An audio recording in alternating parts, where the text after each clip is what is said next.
iminsi ibera mu Rwanda ikaba yasojwe kuri uyu munsi. Ni ikiganiro rero gitegerejwemo abayobozi batandukanye barimo Perezida wa Repubulika Paul Kagame, barimo kandi Patricia Scotland, umunyamabanga mukuru w'uyu muryango, ndetse n'abandi bayobozi. Reka mwese rero mudukurikiye tubahe ikaze mu ngingo zitandukanye zigiye kuvugirwa hano, cyane cyane abanyamakuru bahabwa ijambo bakabaza ibibazo ndetse n'ibisubizo byose. Reka tubahe ikaze.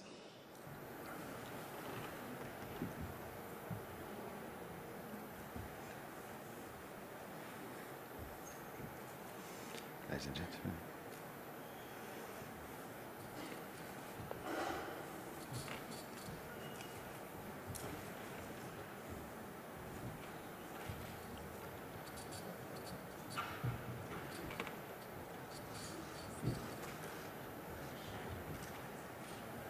Have we got the right spots?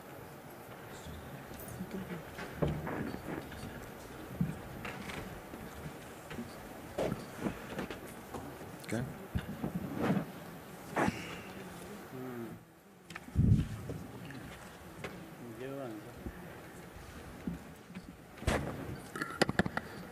Thank you, ladies and gentlemen. Your Excellencies, honourable members, ladies and gentlemen. I'm Matt Patterson, the CHOGM spokesperson, and I'll be chairing this final press conference of the Commonwealth Heads of Government meeting 2022. Thank you for joining us here today. On behalf of the Secretary-General, I want to thank Your Excellencies for agreeing to participate in this press conference. We are joined today by our gracious host, His Excellency President Paul Kagame of Rwanda, the Commonwealth Secretary-General, the Right Honourable Patricia Scotland, His Excellency Julius Maado Bio, President of Sierra Leone, His Excellency Mohamed Irfan Ali, President of Guyana, and the Honourable Fayema Naomi Mataafa, Prime Minister of Samoa. Leaders will answer questions on the communique and on the outcomes of CHOGM 2022. Media are invited to ask questions, and I will moderate those questions. First, I invite President Kagame to make a short statement. Well, Excellencies, President of Sierra Leone, President of Guyana, President of Samoa, Secretary General, and good afternoon to you, or good evening to you all. Thank you for joining us. Let me start by congratulating our Secretary General, Patricia Scotland, for her renewed mandate. The next Secretary General will be appointed at CHOGM 2024, and this will follow the need for rotation. As incoming chair in office, I look forward to continue working with the Secretary General and the Commonwealth members to deliver on our key priorities. Allow me to once again thank the outgoing chair in office, Prime Minister Boris Johnson, for his steadfast leadership during a longer than usual mandate due to COVID pandemic. I also wish to reiterate our warm appreciation to their Royal Highnesses, the Prince of Wales and the Duchess of Cornwall, for being with us this week. We have just concluded a successful CHOGM, the conclusions of which are contained in the communique and the leader's statement circulated earlier. We have admitted Gabon and Togo as new members, and we warmly welcome them to the Commonwealth family.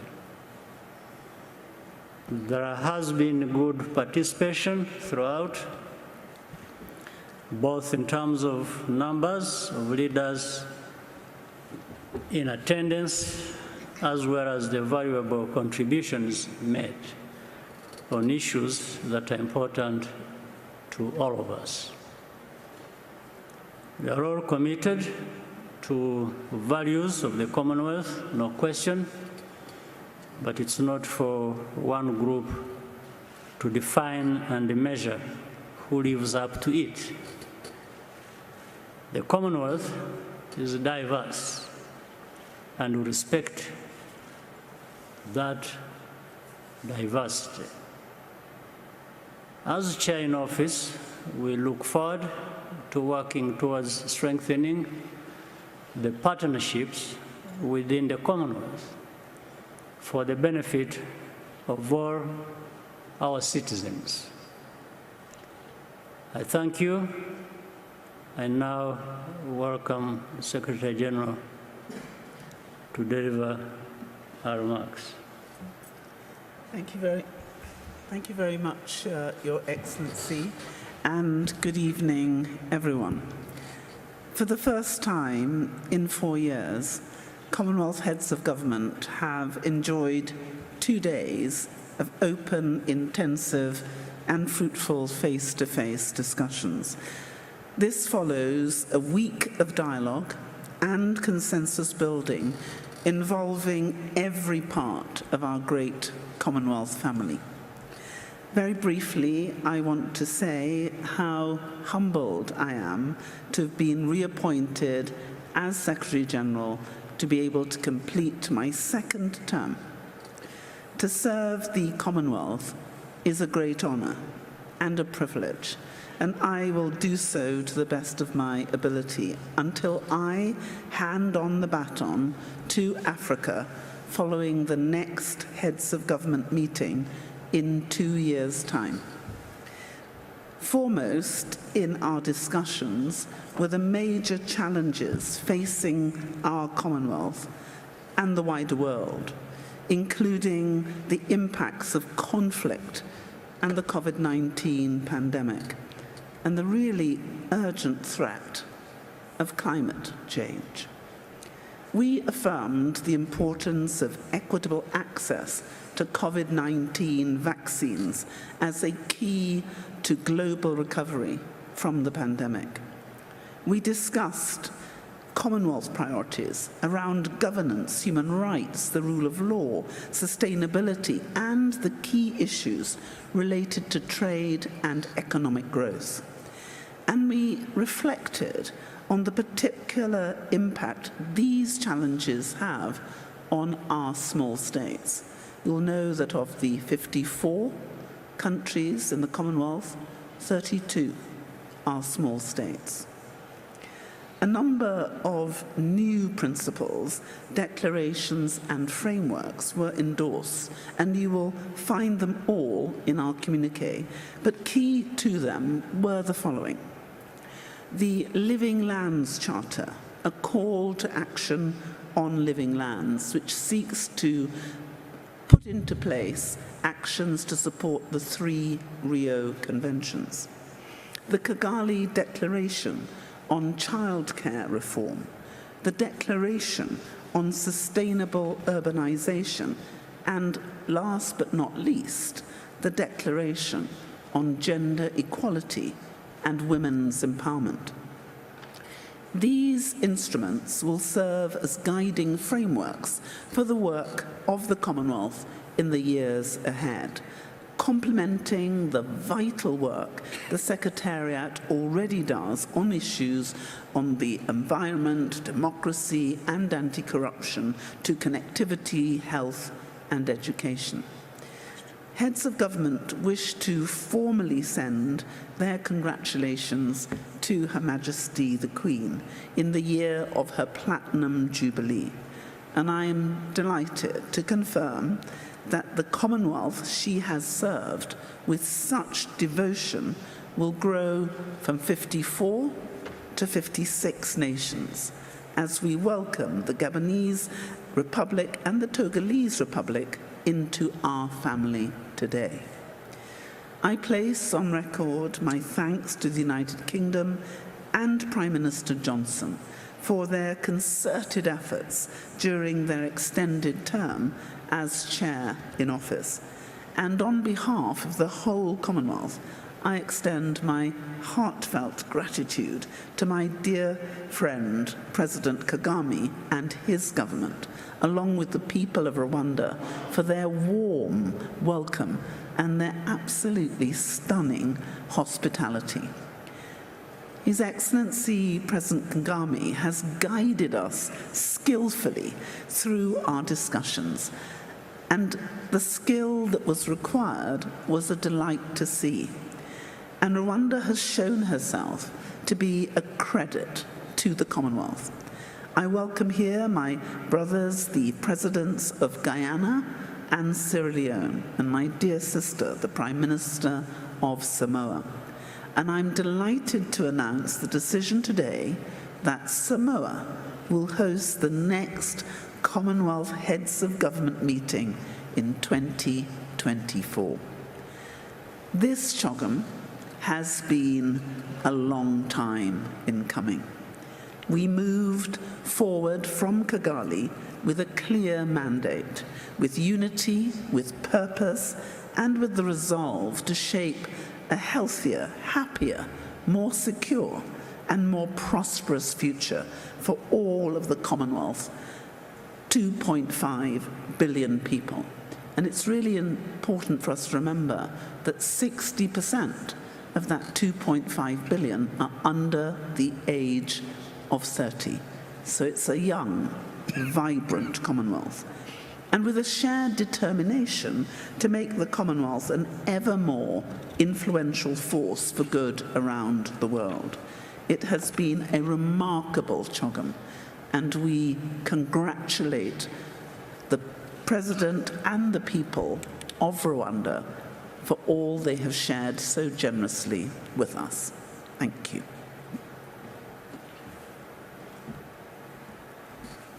Thank you, Secretary General and President Kagame. We'd now like to invite questions from members of the media. If you could state your organisation, state your name, and indicate that you'd like to ask a question, then I will put your question to the relevant head of state here. Would anybody like to ask a question? Okay, sorry, the gentleman here in the orange. Thank you.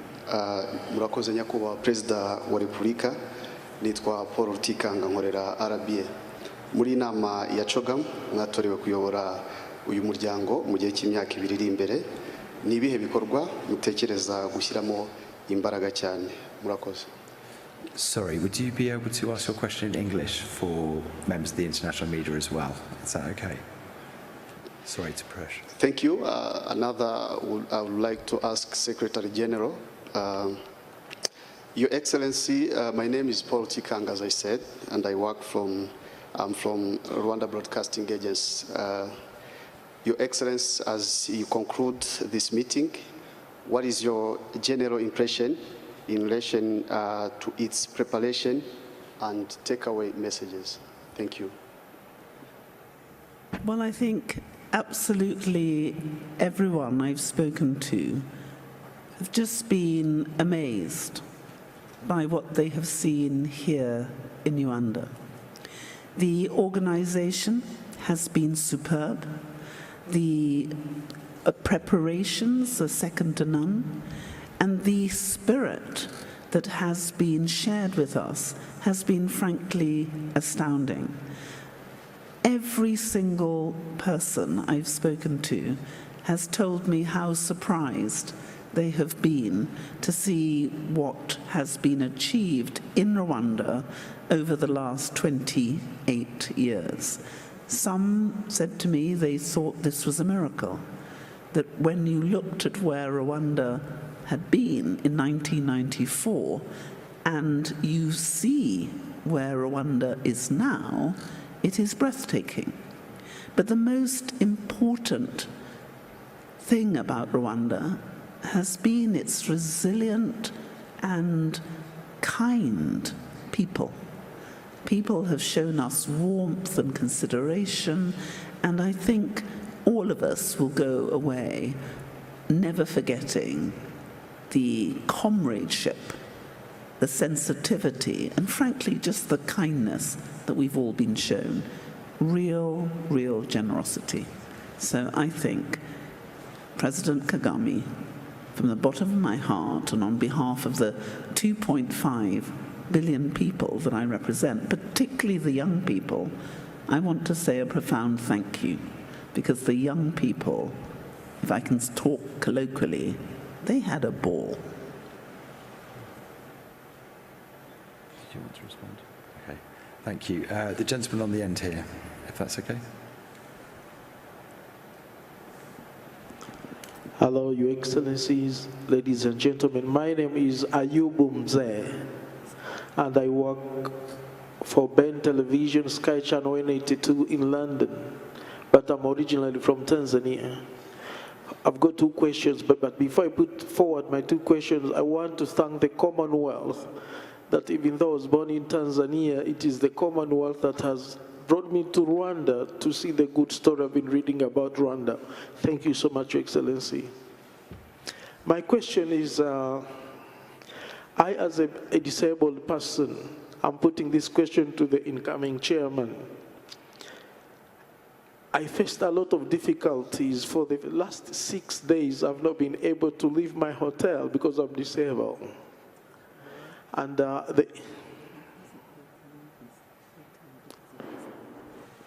I could not leave my hotel for the last 6 days because I'm disabled. And I thought Rwanda is a disabled-friendly country, as I was told. But for the last 2 days, I've had some help, like you can see me now. So what steps are you going to take to make sure that Rwanda and even the whole Commonwealth is all-inclusive and accessible and disabled-friendly, sir? Mm-hmm. And that goes to the Samoa head of government. I'm coming to Samoa, you will see me, but as a disabled person, what do you promise me? Thank you. Well, first of all, I must apologize to you directly and personally, but also on behalf of my government. Ordinarily, and maybe you hear about it or you see in other circumstances, we have actually put in place policies to take care of the needs of disabled people, including giving them representation in Parliament. They are there. If you look at some of the details, even in the infrastructure, provisions for the disabled people are there. Maybe they are not everywhere, and that's what I want to come to. I think it is always going to be a problem in terms of detailed implementation of things we have intended to do.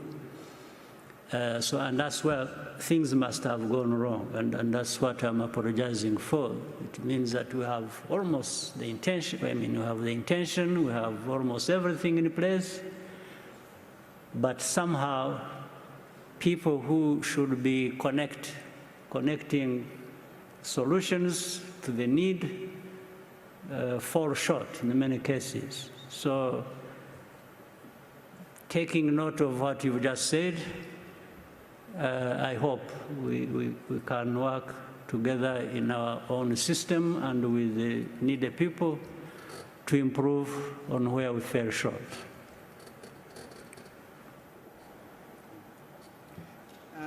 Thank you. We have a very active disabilities organization, especially with their advocacy to government to put in place policies. I appreciate the question, and it's on issues of accessibility or ease of accessibility. I think a lot of countries have a varied ability to respond. you've said, what can you expect from us? Well, because in planning these events, and your particular question is now put on the books, what we need to ensure that we can provide for special needs. And, you know, we're a developing country, and where our facilities may not have ease of accessibility, you can be assured you will have some very fit Samoan people working with you to assist you. Thank you. Could we get a question here from the gentleman with his arm raised?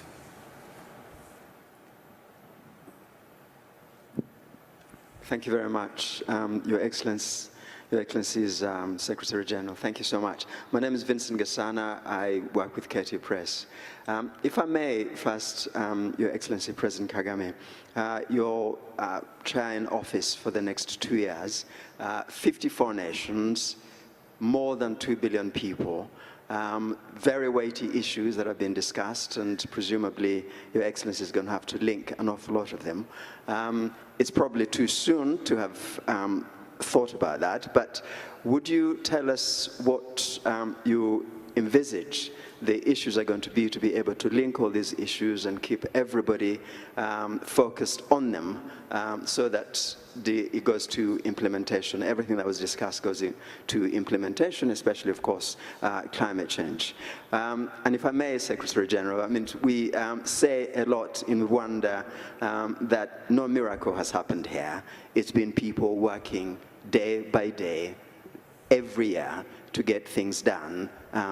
You know, government working with people and so on.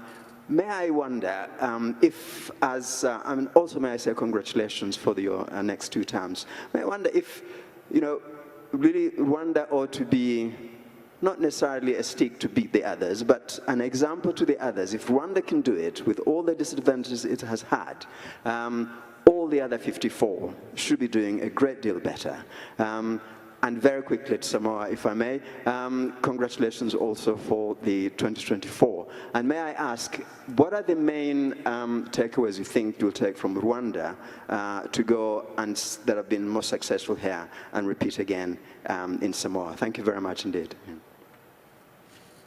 Well, to start with, look, nobody has any illusions about the challenges and how these challenges will always, I mean, manifest maybe in different forms, or will, you know, change in the future. You are facing problems today of a different kind. Tomorrow there are different challenges. But the 54 countries of the Commonwealth, each one of them, like any other countries out of the Commonwealth,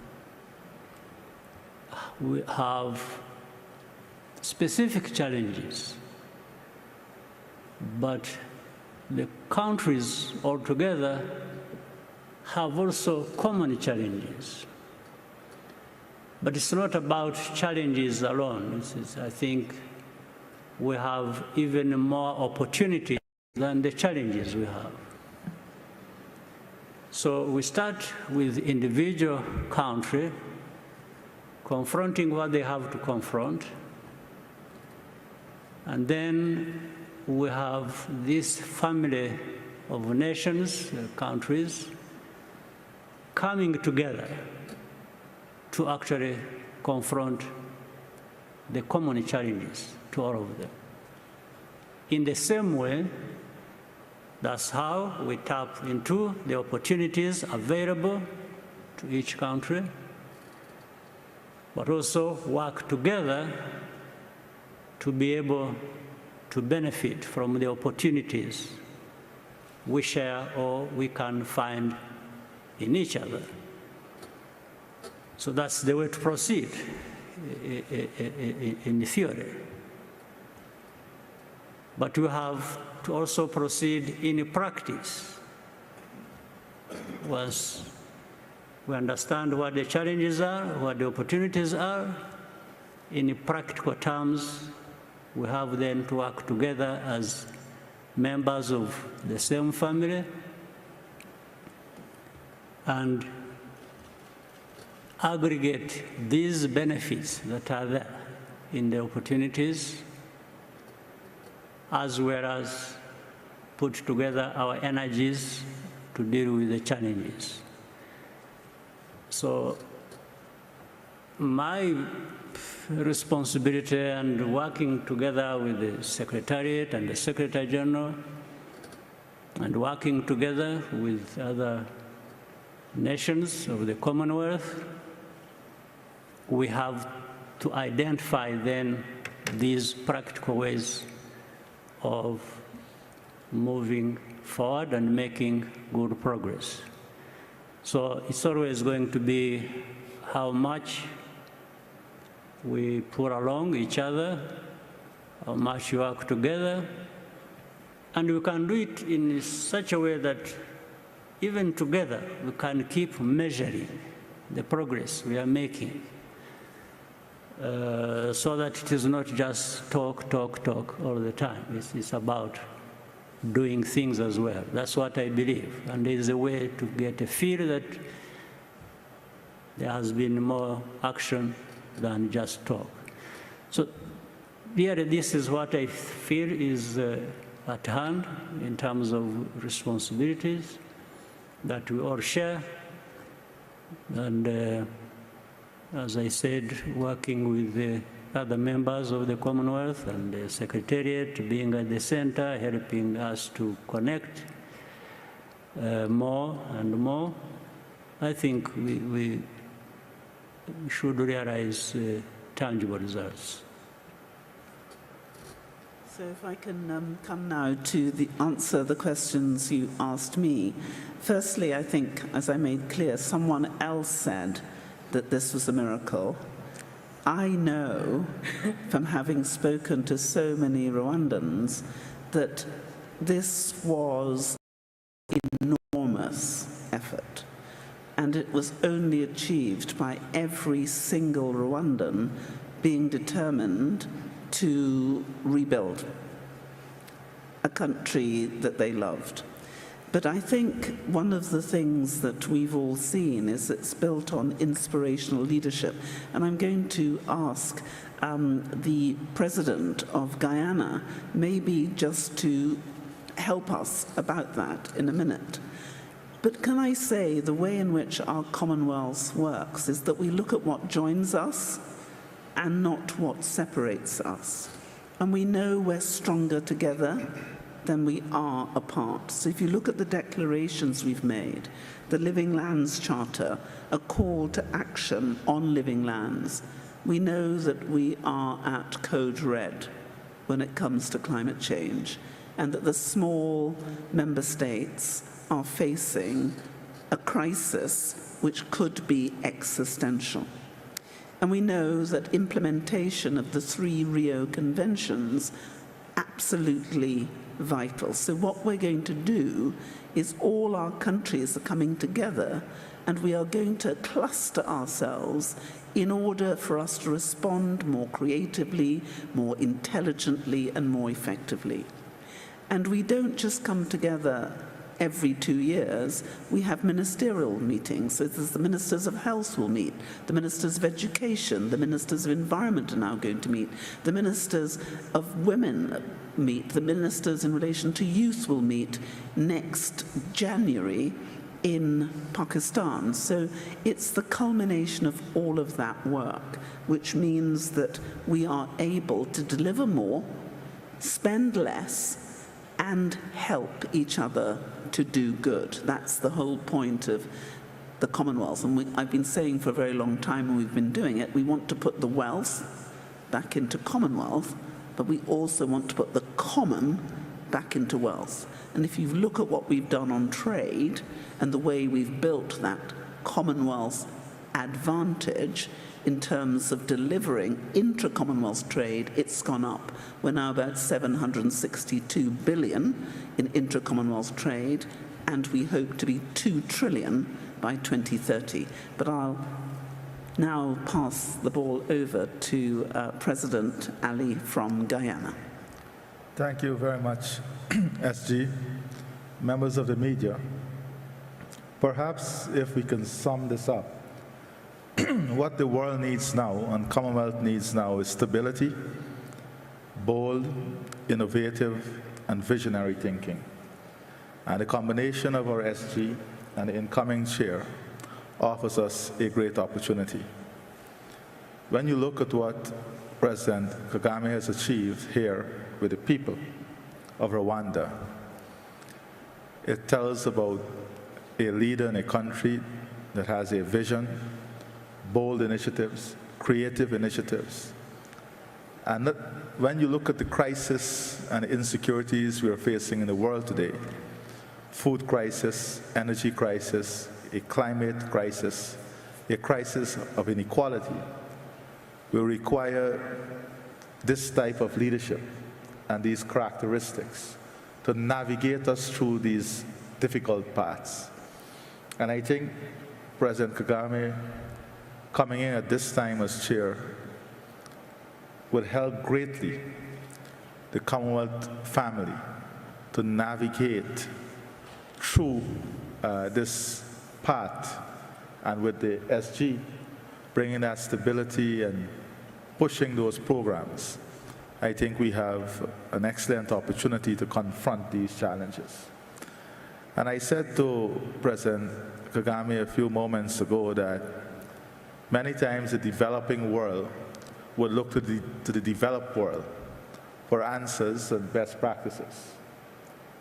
What Rwanda has shown the developing world is that we can have the answer among ourselves and within ourselves too.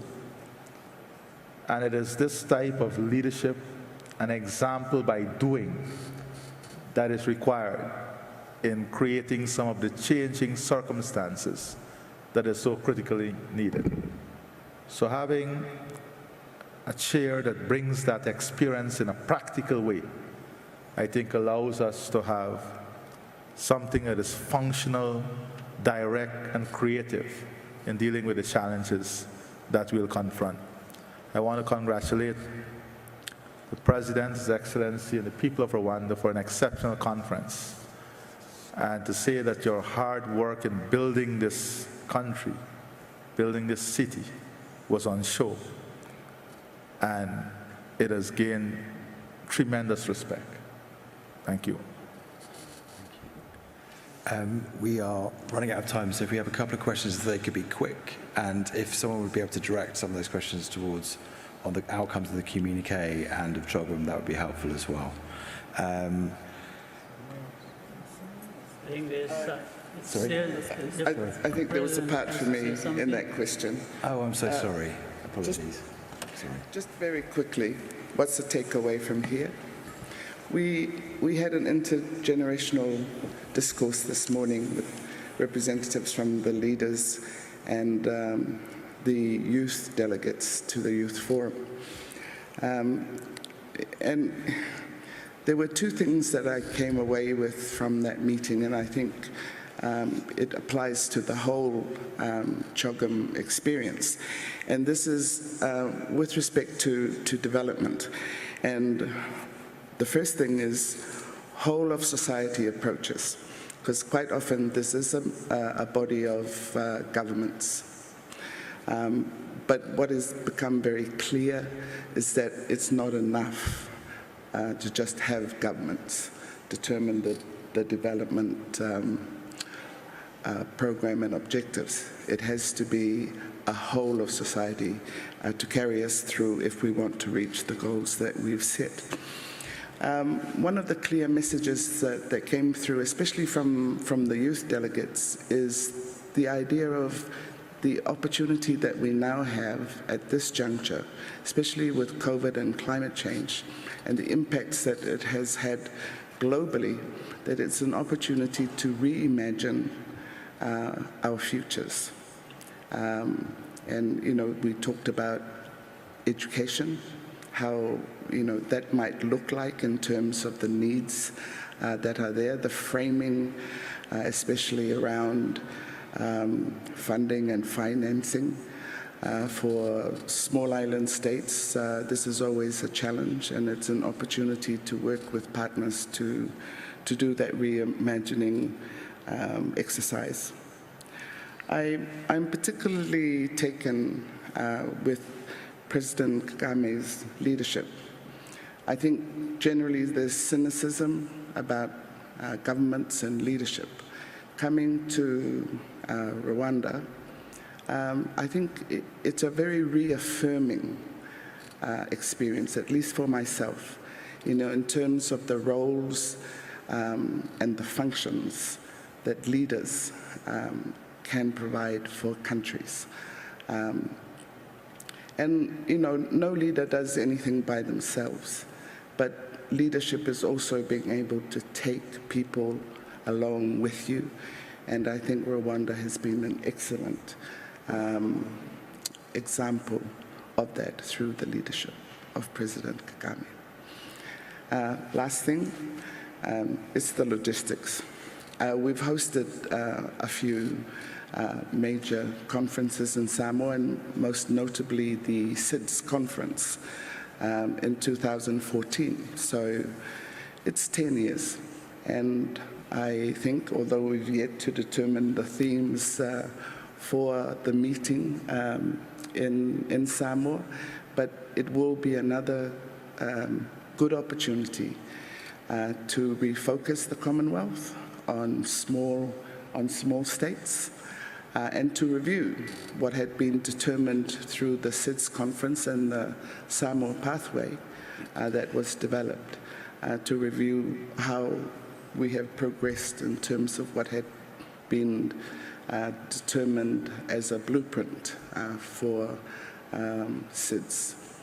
Logistically, it's going to be an island experience. I've been to, this is my third CHOGM.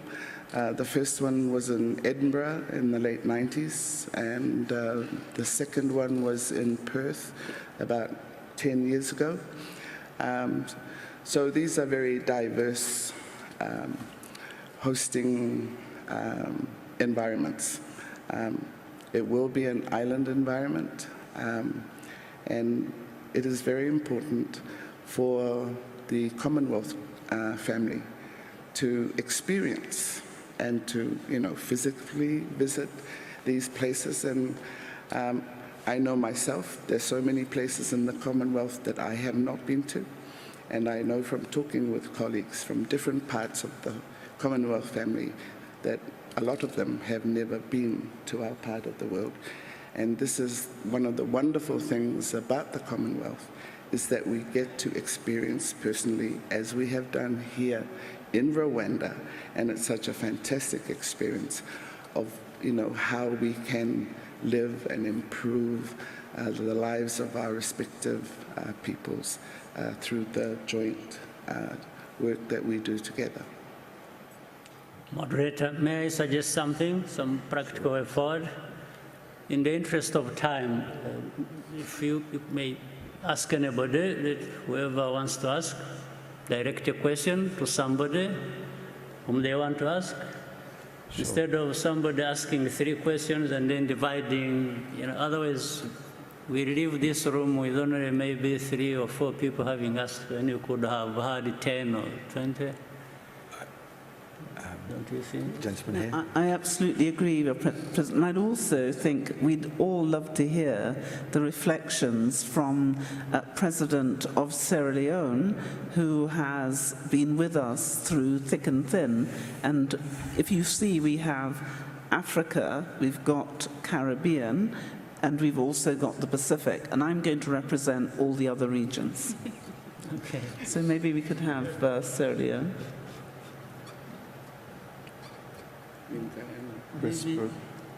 Maybe President Maya would like to say something about his experience. Well, my experience here is not strange because I've been here before today, before this program, and I came here purposely because of the brilliant work that has been done in this country by the leadership and the people. And one thing that comes out clearly is the fact that when you have the right leader and the people are willing to follow, you can do great things. And that is what Rwanda has done. Yeah, I mean, nobody can come here and not congratulate you. The leadership, for him, he has a duty. And that's how he sees it. When you tell him about certain things, he says, no, that is my function. And that is what I'm providing leadership. But to the people of Rwanda, when somebody said a miracle, it is a miracle. When you look at the circumstances, when you look at how far you've come, when you look at the many distractions around the world, you have done a great thing for which we must commend you. For our colleague, His Excellency, I've told him severally, and the first time I came here, I told him I will send my own people to come and look at how you have done it. What makes you tick? What make your people follow you? So for me, the reception has been great. The organization around CHOGM has been great. And it is indeed a representation of where Africa wants to go. This is what you have done is aspirational for Africa. And I want to say thank you for representing, showing the best of what we can do if we work with our people. Thank you. I'm just going to ask a couple of quick questions, please, especially after our gracious host has indicated that. Can I just give a question to you here, please, sir? Thank you, Your Excellency. My name is Kevin. I'm working on BTN TV, Rwanda. My question is, unemployment in youth is the issue which has taken time during youth conference forum. The second is gender-based violence. Sorry, just one quick question, not three, okay. Please. Gender-based violence has been also a question which has been some of the delegates, including Her Excellency, First Lady of Rwanda, call everyone to take part in fight against GBV, against women and girls. What are you going to do in this to tackle these two questions? My last question. Sorry. One question. First of all, I think something needs to be corrected. These Rwandans, I find the time for them and answer their questions. Sorry. I think you allow these visitors who came from all over the world who have been here to be the ones to ask questions. I will answer these Rwandans. I will find a day for them, and I will take all the questions they want, and I will answer them. So can we please make better use of this time? Okay.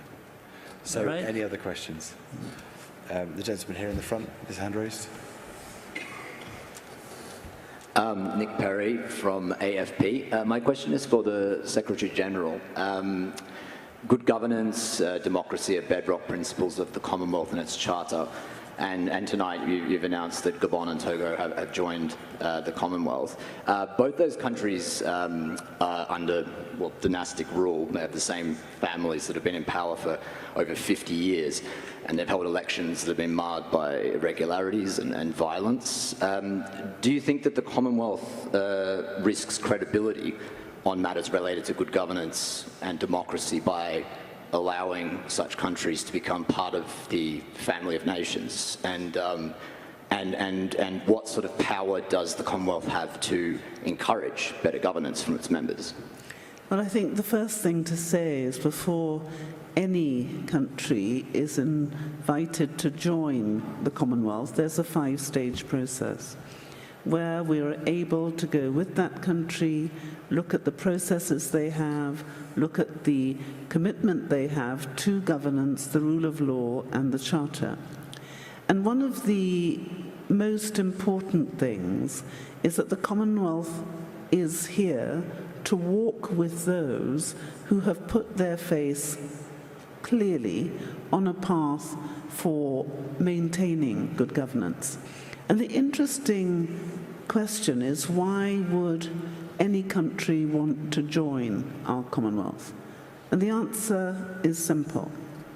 If you look, for example, at the Mo Ibrahim Good Governance Index, you will see that the majority of countries, and we had before 19 countries in Africa, the majority of the members of our Commonwealth are either in the top 10 countries or in the second tier. So they're either Premiership or they're First Division. Now, many other countries are looking at what we are doing and saying, what is it about them that enables them to govern more robustly? And the Commonwealth has had a history of giving Commonwealth technical assistance. So, for example, we have just concluded training 2,000 senior Commonwealth government officials in every region of the Commonwealth on the performance management principles of good governance. And we've created a system which has been capable of being shared with all our 54 countries. And on the 6th of June, the cabinet secretaries of our countries met to see if there couldn't be an agreement about the generally agreed performance management principles. We're calling it the GAP. This had never been done before, but it has now been achieved. And just like accountancy principles, it enables you to objectively assess the quality and the nature of the delivery of good governance. And we hope that this tool, which has been created with our member states in conjunction with them, but by the Secretariat, will be an objective guide by which we can assist our countries to determine whether they are doing that which they properly should do in order to deliver good governance. At the moment, for so many of us, the assessment of government performance is either good, bad, or ugly, but it is a subjective as opposed to an objective analysis. What the Commonwealth Secretariat has just delivered is a way in which we can objectively assess how well our countries are doing and assist them to do better. The tragedy in our world is that there is not one country I can think of who can honestly say they are without error, in need of improvement, or opportunities to change. So what our Commonwealth is doing is coming together in humility, looking at what works, looking at what doesn't work, and helping to strengthen us all. So we welcome both Gabon and Togo in the spirit of brotherhood and sisterhood and a determination that we need a safer and better world, and we're better together than we ever will be apart. Thank you. Just last question, the lady at the back there. Thank you very much. My name is Ansoy from the BBC. I have a quick question for President Kagame.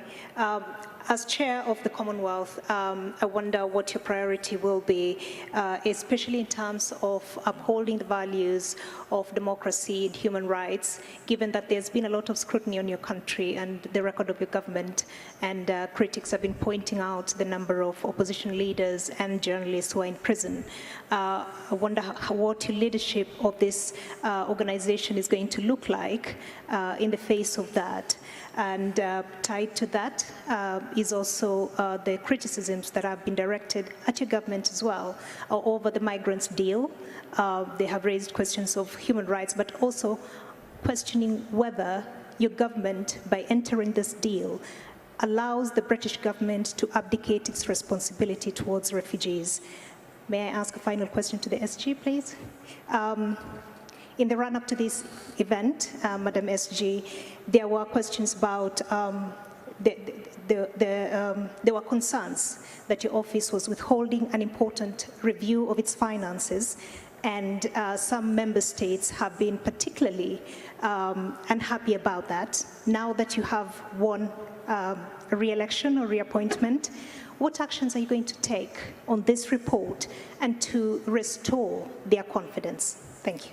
Well, the first thing to say in relation to that is that there has been, I'm afraid, a graphic misrepresentation, and I'm really disappointed that before the BBC issued that story, they did not correctly ascertain what the position is. In fact, the report about which you speak is a report which was asked for by the leaders to assess the quality and the amount of money that the Secretariat should need in order to deliver all its mandates in the future. You will know, if sure, the BBC will have had access to the Transparency International data, which we publish consistently in relation to every £500 spent by the Secretariat. And you will know, because I'm sure in due diligence as good journalists you would have checked your facts, that we have had a clean bill of health for every single year of my stewardship. And indeed, if you look at the governance measures, we moved from the Secretariat from a C-rated organization to an A+.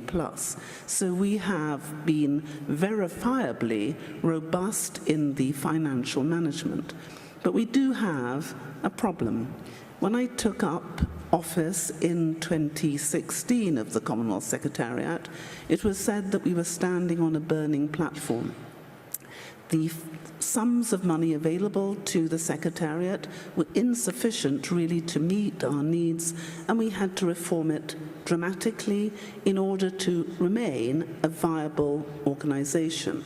Now, as a result of that, we have had to work very hard to make sure that we have money in the bank and that we can continue to work. But there was a big issue, because although we were delivering 97% of the strategic plan and the delivery plan, the money that was available to us was not structured in such a way that it would make it easy for us to maintain that high performance.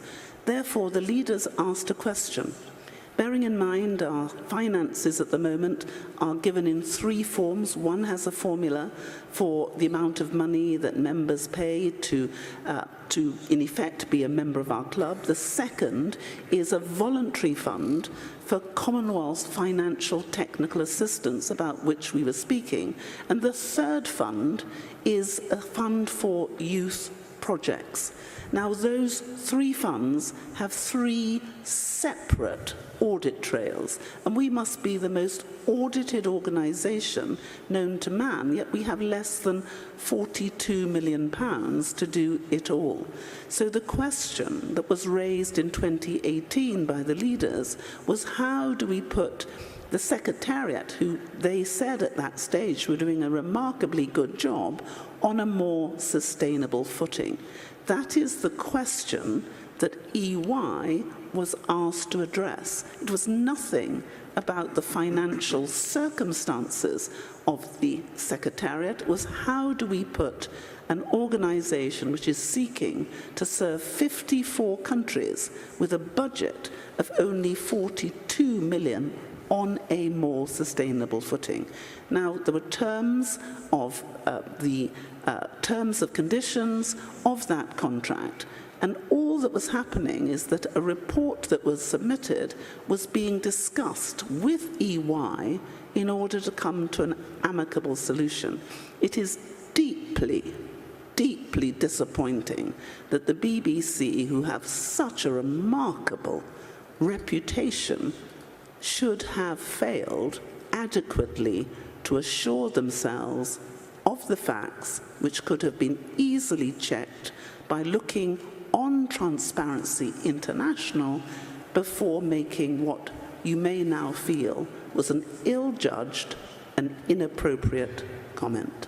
But I thank you for giving me this wonderful opportunity to clear it up. Right. I think checking of facts is a serious problem with the very institutions we should have relied on to inform the public, the general public, the world, about some of these facts. Or whether the facts themselves or the interpretation of some of the things that actually happen. Now, let me start with the issue of values. Who defines the values? Or who doesn't actually have values? When people talk about values sometimes, there's one part of the world that has assumed the sole responsibility and the monopoly of defining values. So the rest of us have no values. We've just to keep learning from these ones who define the values. And by the way, the danger also is, it doesn't matter how long you take learning, you will never qualify. You will just always be branded somebody who has no values or who comes from a place where there are no values. So I want to put this case clear. Those from the north who always assume where BBC comes from, who always think they are the face of values, the rest have to follow. It's a big mistake. It's not true. We have values too. We here in Rwanda, in Africa, we do. No question about it. Second, there are some of these problems we have had in our continent, in Rwanda. Those from the north who define or want to define values have been part and parcel of these problems we have been facing. Some of them have actually been the cause of the problems we face. But at the same time, like the genocide here that took place here in Rwanda, where 1 million people over were killed.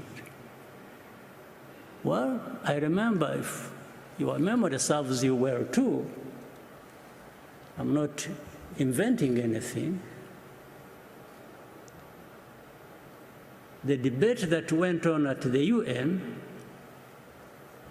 it was like, you know, these developed rich countries, those who define values, simply took it like, these are just Africans killing each other. These debates were in the open. But you think that is true? You think the divide that actually led to this genocide was just a creation of Rwandans? Not the people from the north who actually divided this country? Told people to think of themselves as belonging to one ethnic group and the other to think as belonging to another ethnic group, and therefore they should kill each other. Not only are they different, but they should kill each other. Would you believe that? Would you tell me that the 20 million people, this is documented by other people, not by me, who were killed in the Congo, were killed by other Congolese in the old days of King Leopold? And you think all that just disappeared in a moment? Then you had the savages coming over and taking over their own countries and killing each other? And then the others assume the higher ground. They are up there in the north and keep pointing fingers at those of us and think we have no values and we just are there to, we don't respect freedoms, we don't respect human rights. Sure, you think so? BBC, you think so? You take time, you broadcast, and from morning to evening, this is literally just abusing people. You're abusing Rwandans, you're abusing Africans, you're values. What values do you know, my dear sister, on behalf of BBC? So I want to assure you, there is nobody in the BBC or anywhere else thereabout who would be holding values better than we do here in Rwanda. Except if we just want to cover up the mistakes of the same people who want to define these values for us.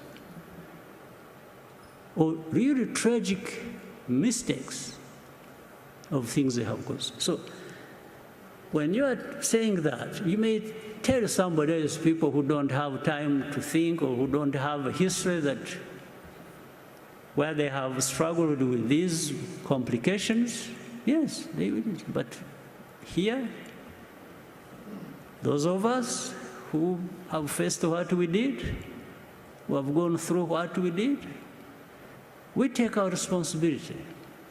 Of course, genocide could not have happened just on the hands of others who brought it to us. No, we Rwandans have a responsibility. We have our share of the blame for it, but there are others who should take responsibility for that. So I just want to let you know that these issues of upholding values and so on, as far as I'm concerned, as I know, as far as Rwandans are concerned, we don't need any lessons from BBC or from anyone. I tell you this with firm conviction. So, democracy or people in prison you're talking about, there is nobody in Rwanda who is in prison that should not be there, because you have a justice system that is actually functional and is fair. Let me tell you something instead. Actually, there are people who are not in prison who should be there. There are no people who are in prison that shouldn't be there, but there are people who are not in prison who actually should be there. And I'll explain to you if you want. I know, for example, I've been seeing journalists writing all kinds of things. Take somebody, praise her or him, and make them champions of all kinds of things. That's fine. I wish these people are making them champions of their own situations, if they wanted them, but not of our situations. And I give you some details. And what I meant when I said what I said. Take an example who is always written about, and people who have been here even during this CHOGM, and they were visiting. There's a woman called Ingabire Victoire, whom BBC and others want to always sing about being the face of the opposition. Okay, fine. And this is one I was referring to. She's not in prison now, but should be in prison now. She was in prison, she committed a crime for which she was tried in the court of law. She was actually sentenced and imprisoned. the government, the president, under the prerogative of the masses, president has that powers. Actually, this woman was released from prison before she served her full sentence. And it wasn't because she was not guilty or whatever. I'll tell you something else which shows double standards, which lead to these things you were asking. She was tried on the basis of evidence that was provided by European countries working with our own justice system. You see, it wasn't just done here. It was done between us and some European countries who provided evidence, corroborating with the evidence we had, and that's on the basis of which she was tried and sentenced and put in prison. Now, but some people decide to make that person an angel of freedom and democracy and something like that. Where does it come from? But she's out there. She's not in prison. But this I'm saying, she should actually be in prison if we hadn't just forgiven her. Okay, we forgive her to be out of prison so that you can pick her and pump her and praise her. Okay, that's fine. If that serves. But I wish it was serving something good for the country. That's okay. Then you have another person whom the very people I was referring to picked, praised, made her a celebrity, him a celebrity, you know, made a hero of, made him a savior of, but I don't know even what he saved. Now, when he faces justice, there is evidence, irrefutable evidence. He was tried in the court of law publicly. Nobody questions the facts on which the evidence is based. But then say, no, you see, this one is, a critic of the president. No, you first answer these facts before you talk about your things that you want to use.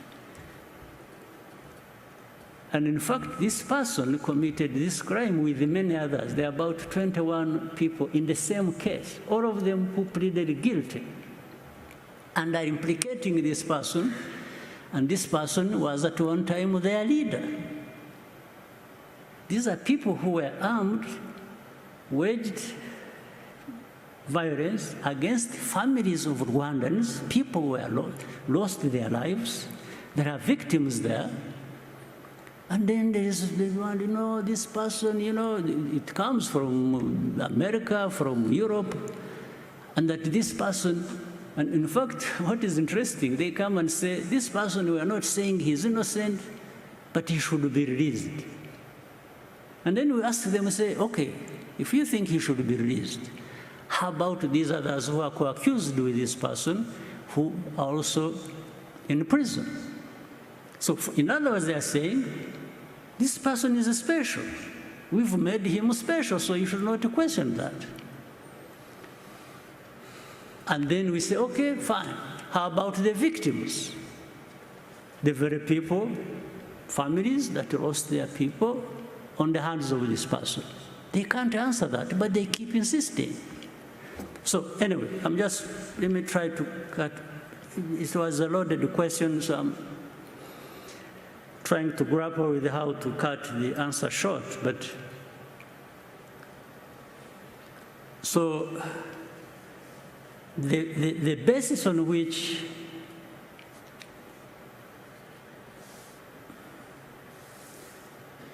these judgments are made is not necessarily right. It's not correct. So I'll let you make a decision at some point what to believe or what you should be making other people believe, but I know by my answer in whatever way, maybe you're already framing a completely different story about what I said, or giving it a frame in which I didn't put it, but that's okay. Let me quickly talk about the migration problem with the UK. The migration problem arises out of so many things that have been happening even before we had anything to do with the UK migration issue. We have so many refugees here in Rwanda, Congolese refugees, Burundi refugees, many, in their tens of thousands. That is one. Number two, in 2018, we decided, at that time I was the chair of the African Union, that we help out on this case of Libya. Many Africans through Libya, up to now, they are still caught up there. They've been brought from Libya over time, brought here, processed here. Some of them are still here. 1,000 of them so far have been processed and taken abroad to Europe, to Canada, to United States. But we just saved a situation where thousands of young Africans were caught up in Libya. They are trying to get to Europe. They are not getting there. They got stuck. They were imprisoned. They were in jail. Then they were even being enslaved. There were people coming to buy them as slaves and taken to some places. So we said, we offered something to the international community. We told them, look, instead of having these people suffering in Libya, can we have them in Rwanda so that those countries that want to help out, either to return them to where they came from or to take them to places that can accept them. The remainder, those who want to stay with us, we can even make them stay here. We have no problem. Those are three options. And that's how the UNHCR got involved, other international institutions got involved, and the process has been going on since 2018.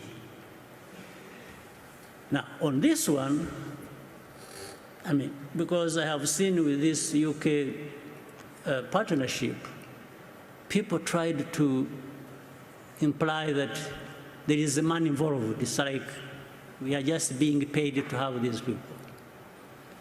You may find out for yourself, investigate, if anybody gave us money about the Libyan case. There was no money. In fact, what happened was the international community helped to transport them, bring them here. We provided a place, and they also started supporting these people. And that's how it has been going. In fact, we had that situation. We had another case where Israel, I remember, was throwing out some migrants also who had gone there from Eritrea, Ethiopia, Sudan. We also helped on that. That is way before this case of... so what is happening today is no different from what was happening then. Now, and this question of money involved that people are talking about, largely it is money to look after these people who are being brought here because they are not accepted in the other side, on the other side. Now, so if we have a situation like this, First of all, it also builds on our position in terms of how we see the migration issue. While there might be a right of a person to flee and seek refuge in some place, it's not going to be anybody. Because in this one, there are two types of criminals, if I may say. There are actually people who have been finding their way to whichever place that don't even deserve to be accepted by those places. It's not automatic. That when you say, I want to go to UK, I want to go to France, I want to go to Belgium, I want to go to Spain, that you must always be accepted. No, it depends on why you are going to that place. Are you somebody running away from persecution or from serious problems? Yeah, there is a case here. People should be able to listen to that. But at the same time, it's up to that country to decide what they do in that case. There is nothing automatic about it. But in fact, some of the cases involve criminality. People simply either escape justice for committing different types of crime, and when they are going to whichever place, there is no automaticity about accepting them under migration laws. I think this must be accepted as a fact. Two, there is a criminality that involves slave trades, like they are trading them. These people who, there is a network of criminals that actually do business with this. That is known. The criminal networks are known in Africa or in Europe. So if countries are trying to say, no, we have to have orderly migration, what's wrong with that? I have no problem with that. And it doesn't matter where they are coming from, whether it is Europe or Asia or wherever. By the way, we also, not so long ago, accepted people from Afghanistan. We still have young people who are living here who came from Afghanistan. We received requests that people were looking for where to go because they were fleeing what happened in Afghanistan, and we accepted these people. These people are still here. They are attending school. They are living a normal life, normal in that limited sense. Normal situation should be that they live in their country, but here we try to do our best to give them a sense of security and normalcy, but which is not complete. These people are here. They are being helped by different organizations, philanthropies. Nobody's giving this country money to do that. Absolutely not. So I wanted to, in those long explanations of words, to assure you that this migration issue is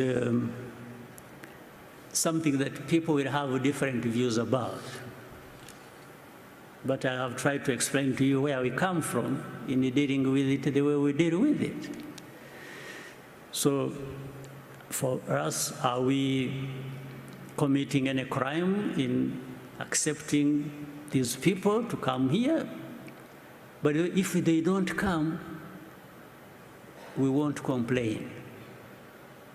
It's not like we are dying to have people come to us in this manner. It's just that we have tried to help out. So what else do you want me to say? At the end of the day, this Rwanda, where we have come from, maybe we know, maybe you know, or you will know. We are happy with the progress we are making. We want more progress. we are members of the Commonwealth. Today, we are the chair, and we will try to work with other members of the Commonwealth and make the best use of this opportunity for the benefit of everyone. It is no offense we have committed about that, and we don't apologize for the progress we have made, the challenges we have faced, and I hope it is also realized that I've been looking around in this world, I know, to find where everything is rosy and everything is fine. No. I haven't found that place. I wish I could find it. Maybe I would learn one thing or two. So, sorry to consume all the time on this, but it was because of the weight of the question. So, back to you. Thank you very much. I think we've run over significantly on time, I'm afraid. So I think that's the last of the questions. Thank you very much, Your Excellencies, for participating, and thank you for coming for CHOGM 2022. Good night.